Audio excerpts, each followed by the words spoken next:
Okay, for those of you that don't know who I am, I'm Roger Mann. I'm the safety officer for the March Aero Club. If you don't know what I'm talking about, then you're probably in the wrong room. This is the monthly safety meeting for the Aero Club, which is required by the Air Force. You must be attended here at least once a quarter. You must come to all the meetings. The Air Force doesn't want to hear the excuses you didn't feel like coming. There has to be a reason why you can't be here. Now, you know, we obviously at the club here are you know, we have a liberal kind of a program where we don't necessarily make you come, but if you miss the third meeting, then where you try to do a makeup, you won't be able to do it. You have to actually attend a meeting at least once a quarter. For most of you guys who can't make all the meetings, you know, I can do a face-to-face with you guys if you need me. Okay, let's see. We got Bob Pierce over here, the manager, and if we can wake him up. I'd be asleep too if I was sitting down. Let's see, Jerry Rollis, our instructor, is here. Doug Gillis couldn't make it tonight. He gave me heads up ahead of time, so he won't be able to be here tonight. So we'll just get started. What we do at this point is that we introduce new people. Let's see, I can't tell, do we have anybody in here who's not been here before? I think most of you have. Well, Malcolm, yeah, you're new.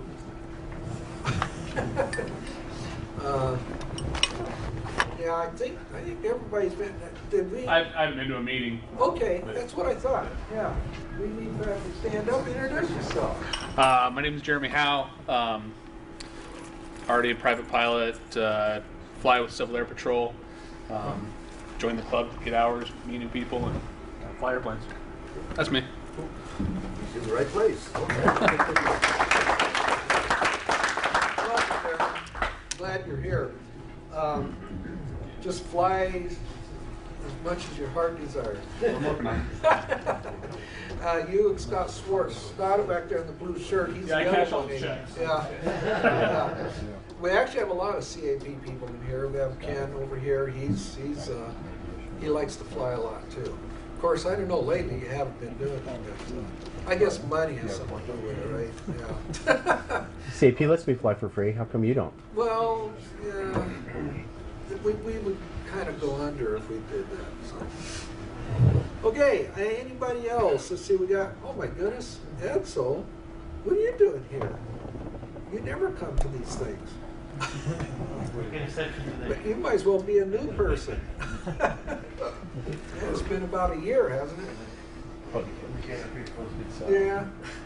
Edsel, he's kind of out of the area sometimes, and so he comes back every once in a while. We have a lot of people who live outside of this local area, quite a few people. And Edsel's one of them, and Jerry Kearns is another one. So, but they all get back and try to stay current with the airplanes. Huh? It's only Florida. Well, that's, you know, you could be in Europe, so, which some of our guys are, for the Air Force, that is. Okay, any new pilot ratings? Now, I know we had a couple of guys that are they here?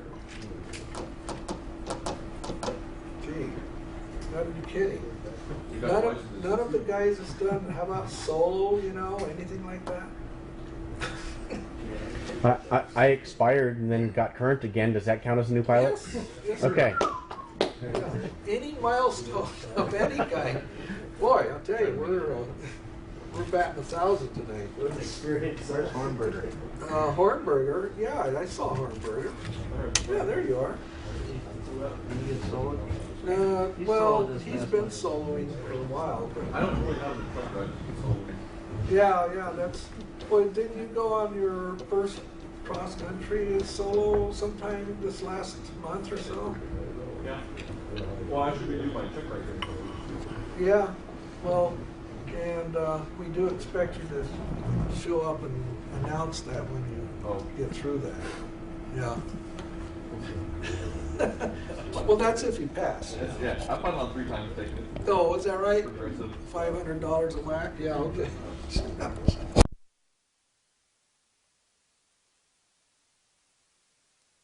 He's come back. He was gone for a while. Okay, any experiences? Any type of thing that you want to tell, like the engine quit and you just barely made it? I got a funny story, and I'll keep it short. We'll take advantage of the computer not working. But I was on probably my last trip to Afghanistan. I'm going to retire pretty soon. This is a couple weeks ago. We're flying into Afghanistan, into Bagram, and this is none of this is classified at this point, but found out later it was at the time. It was a routine mission with cargo in and medevac patients out. And we were going to be landing on the anniversary of the day they killed bin Laden. So the intel brief prior to takeoff was like all intense. Hey, you know, intentions are high. What they do over there is they all take the winter off. And then, no kidding. And then when springtime and the weather starts getting better, that's when all the shooting starts.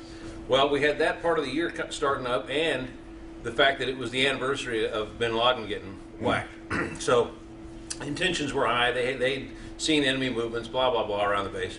So we're getting ready to descend. We're at, well, actually, we'd already come down to the initial altitude. We were about to come out at 24,000. We're about 20 minutes out. It kind of sits in a bowl of mountains. And we got a call from ATC. It says Bagram Airfield is closed. All aircraft find another destination.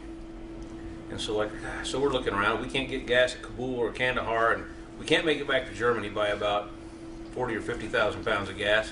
So we're starting to do calculations for Incirlik, Turkey, and all this kind of stuff. We called on the radio and said, "Hey, we're in airvac. You know, do you have any idea how long the airfield's going to be closed?" And they're like, "No, can't tell you." So we just figured it was under attack. Well, all the while this is going on, there's this guy behind us, and his call sign was Reach 373. And he was behind us, and he was below us, and he was hauling ass. We could tell by his position reports. And we're like, but he keeps going in. We're looking to turn around, and this guy's still just continuing on like business as usual. And so we're about ready to turn around and go to Incirlik, and they said, okay, Aerovac 599, you guys come on in. I'm like, all right. So we went ahead and they vectored us all the way around. We got these. You try to dive into this place and do these high approaches to stay. But since we thought the airfield was closed for all this other reason, we're putting on the flak vests and putting in the armor. And there's this big armor you can put into the chair. You got to take all the cushions out, put the armor in, put the cushions back on. We're all vested up. It looks like some bad Vietnam movie.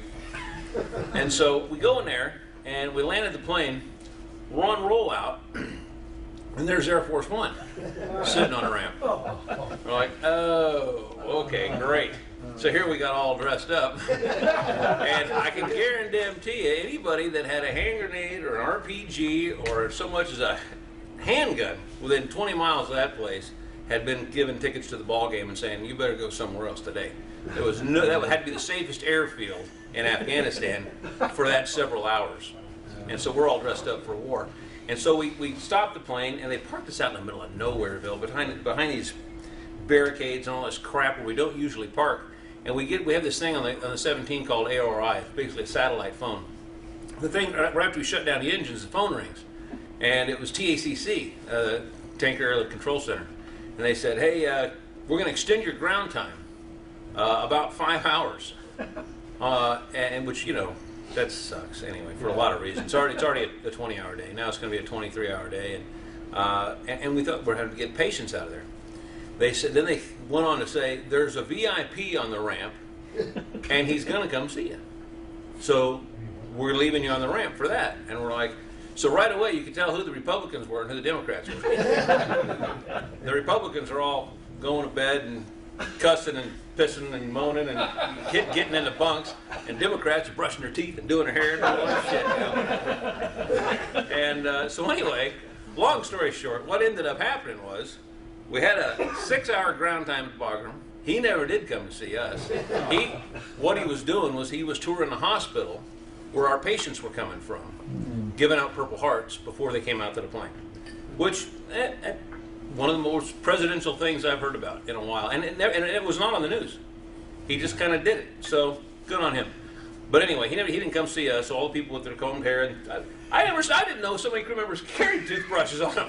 Next thing you know, I'm like, I know that guy voted for him. But anyway, it's not so much of a scary experience, although they were vectoring us around pretty low around Bagram for a while, which was really creepy until we found out that he was there. And then it was really cool because there's no way. Oh, by the way, Reach 373, that was the backup 747. He landed right behind us.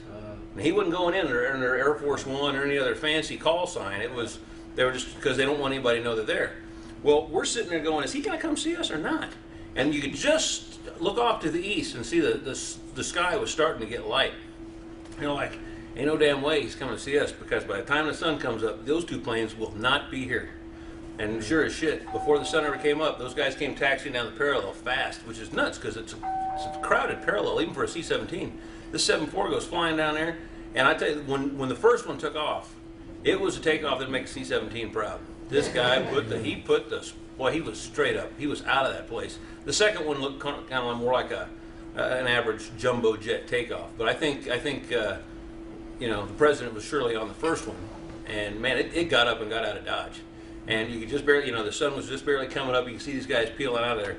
But anyway, that was a pretty interesting thing, that, you know, an aviation type story that I thought would be something interesting. Yeah. Did you comb your hair? My hair was so short it didn't really matter. There was some reading material on the flight deck that was secured. Okay, I was pretty sure he wasn't coming up on the flight deck. But anyway. Never any chase planes or anything like that, though? What's that? Do they have any chase planes, you notice? Oh, hey, here's the deal. When they closed the airfield, when you go into Bagram, normally if you're sitting there, you know, the load in the back takes a long time. So after we've got the plane fueled and the medevac folks are doing their thing, sometimes you can just go up on the front on the flight deck and everything's darked out. You just put your NVGs on and it's like LAX. There's more crap, Predators, F-15s, we've got A-10s out there now. There's more varieties of King Air with more kinds of antennas hanging off it than you ever saw. Sherpas that are dropping one pallet loads, airdrop. There's all kinds of crap, and helicopters galore. Well, while we were on the ground, there was just helicopters circling. And then for about 15 minutes, absolutely nothing happened. The airspace was closed. And then he takes off, these two 7-4s call, and the stuff just came out of the woodwork. I mean, there was something, you know, the Predators and the helicopters had just made a blanket within probably 20 miles of this place. And as soon as he was gone, all that stuff came converging back in on the airfield and landed. It was pretty impressive. So it's a lot of money when he travels, but it's impressive to see what our folks can do when they feel it's that important. Yeah. It was pretty neat. Anyway. Well, one of the... That's boy, I don't think anybody else can get better than that story. Of course, Jerry, he used to have a good story. Or George Watson. Watson's good. He's got good stories. You can't tell yours in public, George. Our king remember. Yeah, just all kinds of airplanes crashing over there at your airport. So. No, that's good. That was a good story. Okay, we're going to talk to the Aero Club manager, or he's going to talk to us. And then we're going to do a real quick know your SOPs, and then I'm going to do reducing the risk of mid-air collisions in VFR practice areas. I covered this a couple of years ago, and I thought maybe I should do it again real quick since we have a lot of students that are flying back and forth to the practice areas. Okay, Aero Club manager. Try not to, be too long. Well, you can't even get out here. I'm trying to give him room. He's got to eat. Okay, really, I've got quite a bit to cover because of the air show. For the T-34s, did you get your schedule for practice on Friday? Yeah. None? Okay, see me, you go out at 12:45 for 15 minutes. So that's going to be from Friday. And then on Saturday, gates open at 10, at 8 o'clock. All the volunteers and the performers, we got your window card, so you're not going to be parked out on the lower 40 or the upper 40, wherever they're going to park you out in Timbuktu. So for all of those people, we'll be parking in the normal parking lot across the street, and we have cards for that. Basically, at 10 o'clock, you get with the jet flyby, and then the American flag drop parachute team starts at 10:10 and proceeds thereafter. I forgot where the T-40, the T-34s, you're scheduled at right now 10:30 on Saturday. We can go on the website. I'll send an email out in the morning to you in regards to all of the scheduling.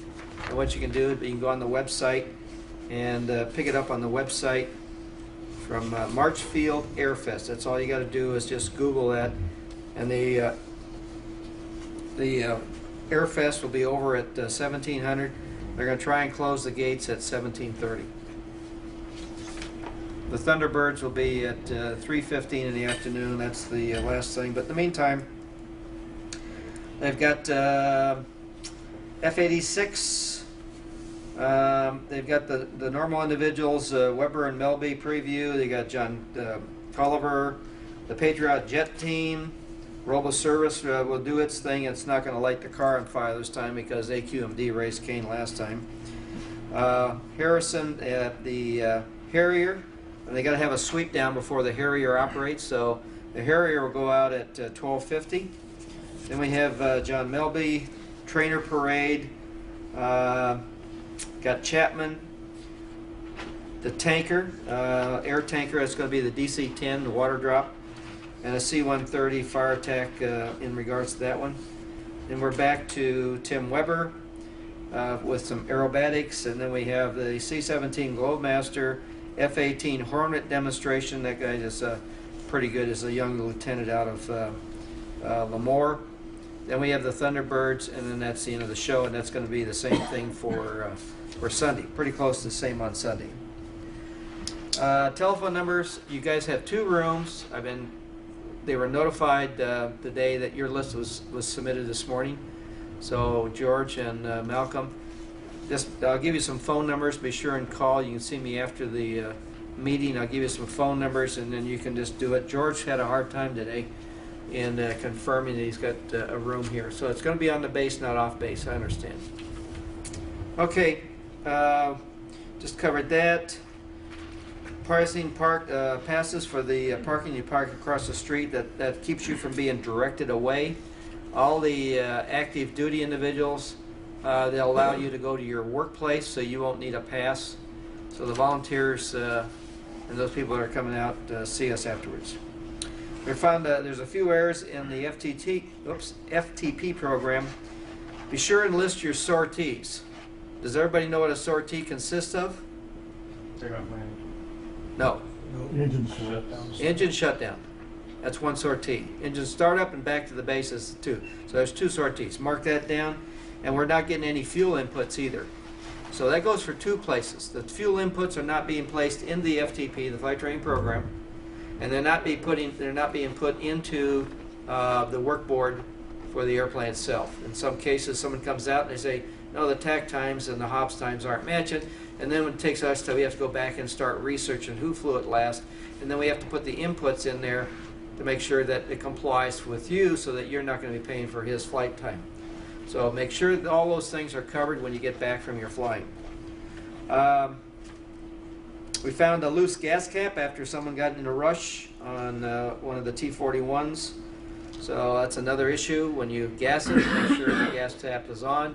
Because if it sits out with drizzle, what have you, we get water in the tank. The 182, we got a bald spot. There's no need to put on brakes in the 182. In fact, the cord is shown. I'm going to have to change that tomorrow. I don't know if Jim will be here or whether Tony will be here, but we got to get it changed. It's down below the first cord. There's no need to even apply brakes on any of these airplanes. And all you've done now is you've killed that tire because the other tire is still very good, and we still got a lot of tread left on it. So there's about 100 hours left on the tire itself, except for the bald spot. So once you try and do a short field landing and you lay on the brakes and you put a bald spot there, every time you put on the brakes, guess where it stops? Same place. And it gets progressively worse. And there's no need to do it. Let the thing roll down. I think I've mentioned before, a reduction of airspeed by 25% saves 25% on the brakes and the tires. And that's been a survey done by the airlines. So instead of putting on the brakes at 130, you get down below 120, and they're going to save 25% wear. And that applies to us too. So just be aware of it. I have not heard anything from Alex Popoff. Anybody know anything about Alex yet? Since he got out of the hospital, he just kind of disappeared on us. And then next week, I'm going to need a volunteer to take 69 Romeo over to Corona to have the transponder repaired on that, taken out. They got to put in a new rack. It'll take about 3 hours, so I need a volunteer, some free flight time for you. And 69 Romeo, I have to work it around the schedule, and then I got to get a hold of the avionics individual. The first weekend of June, it looks like around the 6th of June, I've got to go to Amarillo to check on 234 Whiskey Papa. I'm not sure if I want to take an avionics or a maintenance person, David. I'm going to go back and see what can be done. It's my job, so I'm going to leave on Sunday morning early. If we get done with management there at Amarillo at Parks, I may just push it back and come back on Monday versus coming back on Tuesday. So I'll need orders for that individual. Get back with me, and then I'll give you some more information as soon as I get a hold of Parks. Our biggest key there is we got to get the airplane back. We got to make sure we have just the minimum amount of requirements, and then the airplane will have to. I'll probably go back in my airplane and just ferry it back with you to make sure that 234 is going to be fine. It hasn't flown in 7 years, so it's supposed to be preserved. It's a good, clean airframe. We like to get it back, and then once we get it back and we can get some money, we're going to do the avionics in it. We'll have it has the option for tip tanks for making it a nice cross-country airplane. And that's all I got. Thank you.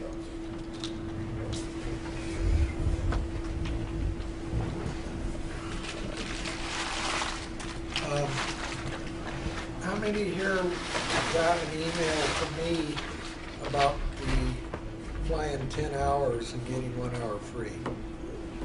Okay, I just wondered, because I had heard nothing from anybody about it, and I'm wondering if you guys even got it. I didn't get it. Yeah, I know you did, but that's because you pay attention to those kind of things. But The flying 10 hours is the hard part. yeah, that's right. Malcolm. Just a little louder. Okay, I'll try.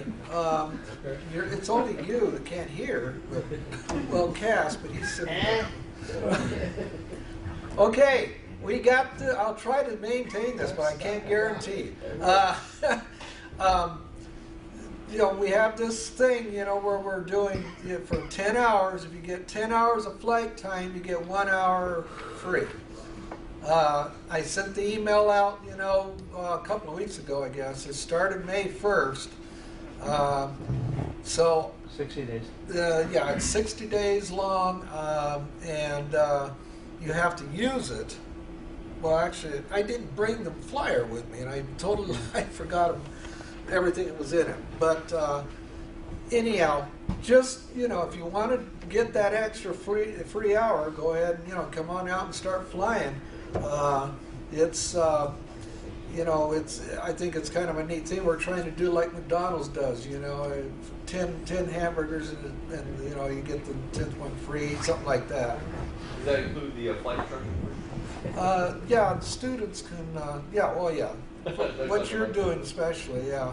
It's going to charge an extra hour of ground. Yeah, right. You said it's only good for 60 days? Well, it's going to be for a 60-day period. Also, if you buy them, and then it's only good for 60 days. No, you got to fly. You know, you're just going to do the same thing as you do now. You're not pre-buying at all.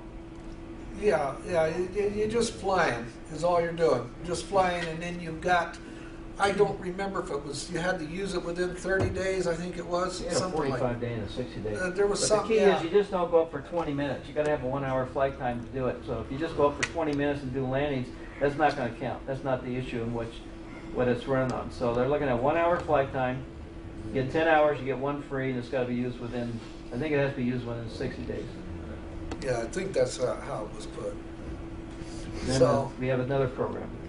yeah, and then the other one is right now you can buy a headset for 15% off it's for Memorial, you know, for Memorial Day. I mean, it's not just Memorial Day, but this month.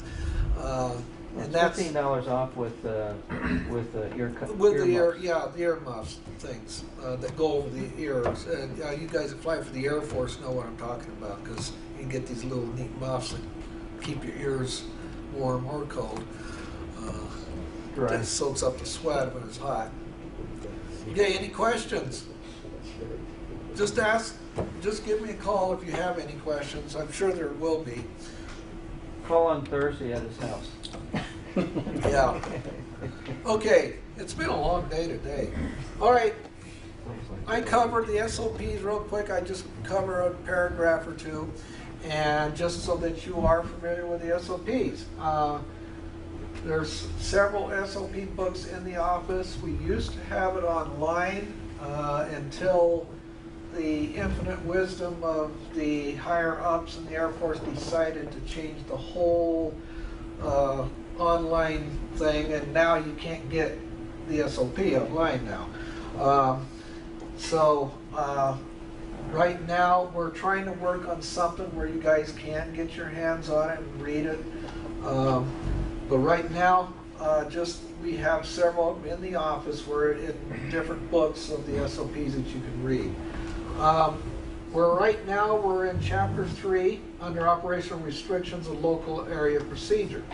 And tonight we're going to cover 3.8 and 3.9, which is talking about the intersection takeoff. If you do an intersection takeoff, then you need to, once off of Delta Taxiway, all aircraft must back up on runway 32 a minimum of 1,000 feet prior to beginning their takeoff. The arresting cable, basically it's not a problem anymore because it's buried down underneath. They do pop it up, I guess, but David, you could probably tell me a little bit about that, but they now put it down under so you don't hit it. When I was flying the 141s, man, we had a couple of our pilots land and went right over that cable, and it took the antennas right off the bottom of the airplane. And a T-41A, it could do a little bit more damage. We had one individual go over one of those arresting cables, and it, fortunate for him, it didn't do too much damage, but that was when Fred Zoltz was still the manager, and this guy was grounded for a month. So we don't have to worry about it now, unless the cable is up. Let's stop, go back to real quick. On runway 32, everybody knows where Delta is? It's the first taxiway when you taxi out of the Aero Club.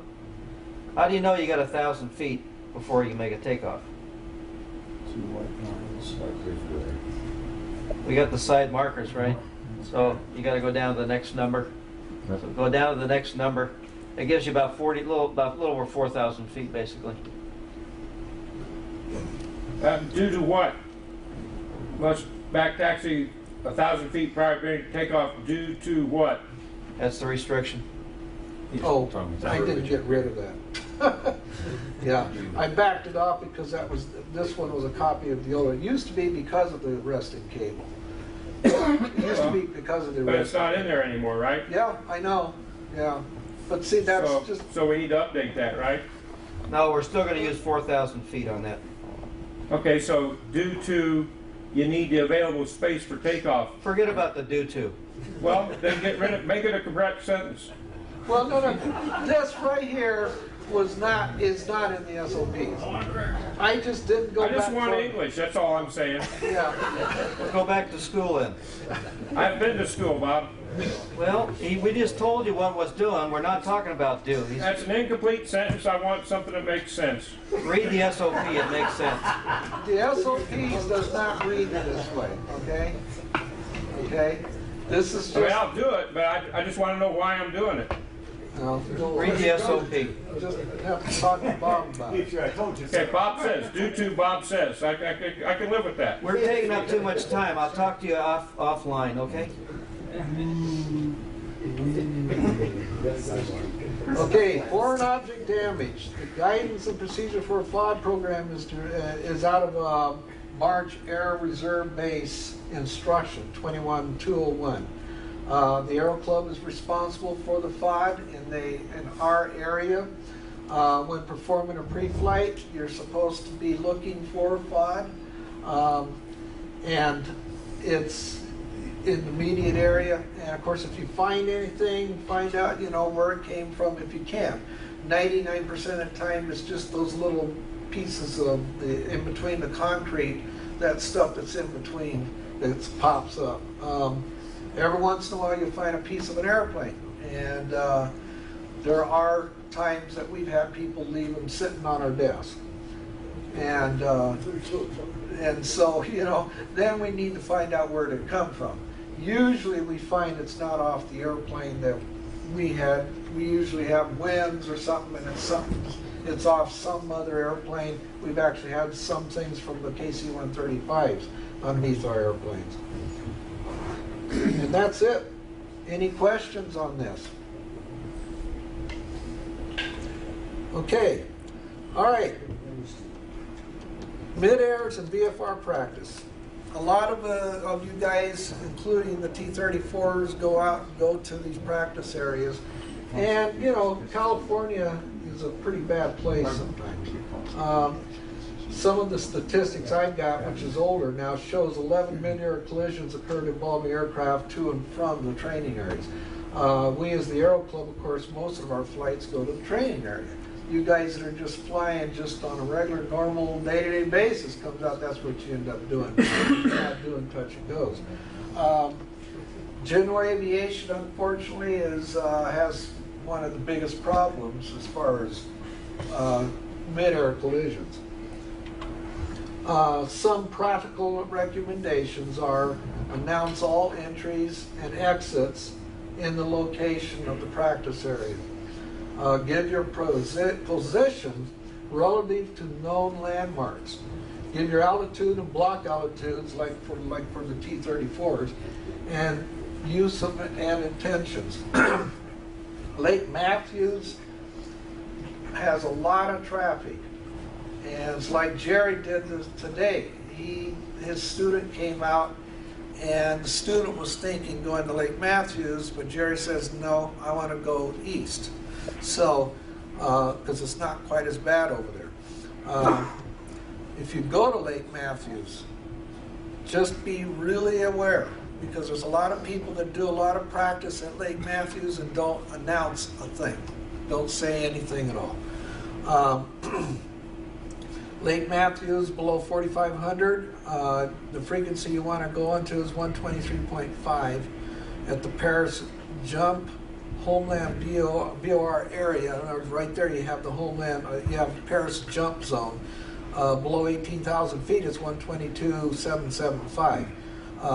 Or SoCal 134.0 if you're going to be around that area. I suggest not even getting close, don't even get anywhere near that area. Most of the time, and the instructors will usually tell you this, that when you leave out of here and you're going to French Valley, go to the east side of Homeland VOR. Don't even go to the west side at all. Just stay away from that place. Even the C-17s and all those guys, they have to watch out. I was coming in on 141 one time, and we were on the glide slope coming into here, and here's a guy in parachute went right across our path. And we're like, yeah. We of course notified the tower, and somebody kind of lost their way. So you got to watch yourself. Okay, here's the March local area. And of course you can see up there on the left side, you can see Lake Matthews, which you have that training area. And then you got, I know Jerry, what is on the east side over there, you're up over around what, Paris Reservoir? Is that where you're at? Is that where you usually go for your training, or? Yeah. Okay, so it's just, because yeah, I don't go over to the east, so, but those are your training areas, and of course everybody knows what their altitudes are for our class airspace here. Basically, you know, you come out of here and your traffic pattern altitude is 2,200 feet. Matter of fact, Jerry just did one, was it with you, Gavin? Did a familiarization with this area, or was that some, yeah, that was somebody else. But, okay, there are maps in the back of most checklists. Some of the checklists, especially the older ones, still have those maps, like which I just showed you. They're not in color, but they do show you the different areas and the training areas. Try to use the same route to and from. Don't be varying unless, of course, the tower, or Doug, or Jerry tells you something different. Or like the T-34s when you guys are doing some kind of maneuvering or are doing something different. Maneuvers flown at odd altitudes such as 1150 rather than 1200 feet. That just kind of offsets just a little bit in somebody, because one of the things you got to realize is that there's a lot of traffic that transitions through March airspace. They're supposed to call the tower or call ATC, March ATC, and talk to them, but that doesn't always happen. Sometimes these guys will zip right on through, and so far as I know, they haven't launched an F-16 or F-14 or anything on these guys, so they just get away with it. I don't know if they can get their numbers or not, but anyhow, that happens quite a bit, so watch out for that. If you're going up solo, now obviously a student can't take anybody with them except for their instructor, but you guys who are already licensed pilots can take somebody with them, and just use them as you know, kind of use their eyes. If they're a pilot, obviously they should know already what to do. If they're just a passenger or somebody like that, a good passenger briefing on, can you just let me know if you see another airplane that's near us or even far from it. Yeah, you make the decision, of course.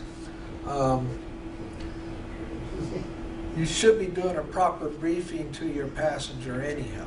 CAP requires it, and every airplane that's official, you know, airlines, Air Force, all require you doing a full passenger briefing on safety and how to get out of the airplane and so forth.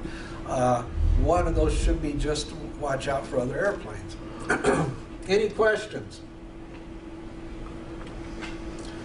Okay, remember that we are in a high traffic area. Southern California, I think that students in Southern California here have the best training at hand simply because of this.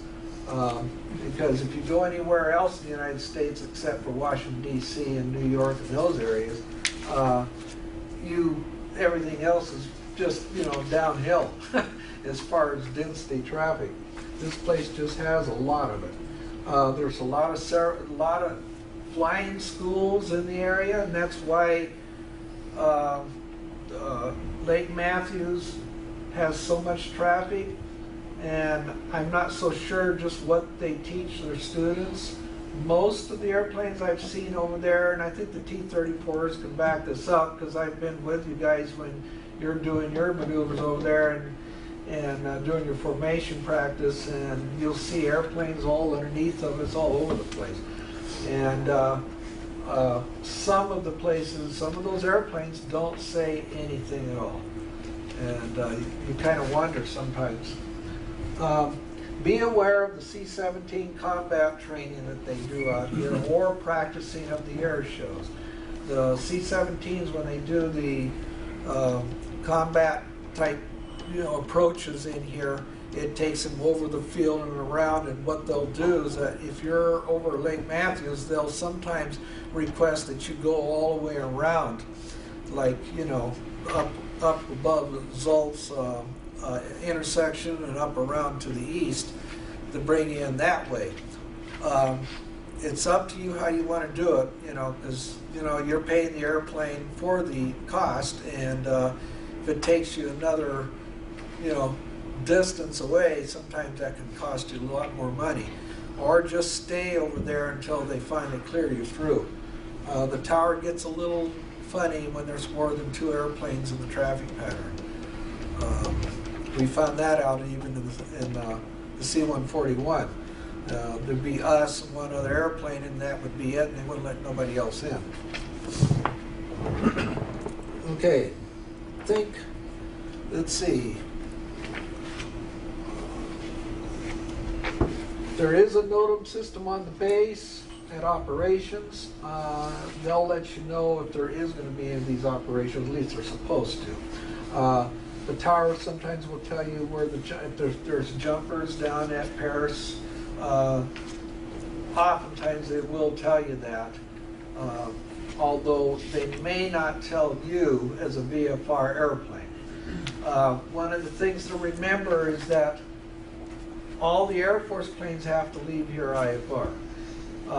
You as VFR sometimes get left out of the loop sometimes, because you get every once in a while a person up in the tower who doesn't think that we're that important, so because we're flying VFR, so they don't think to tell us a lot of these things.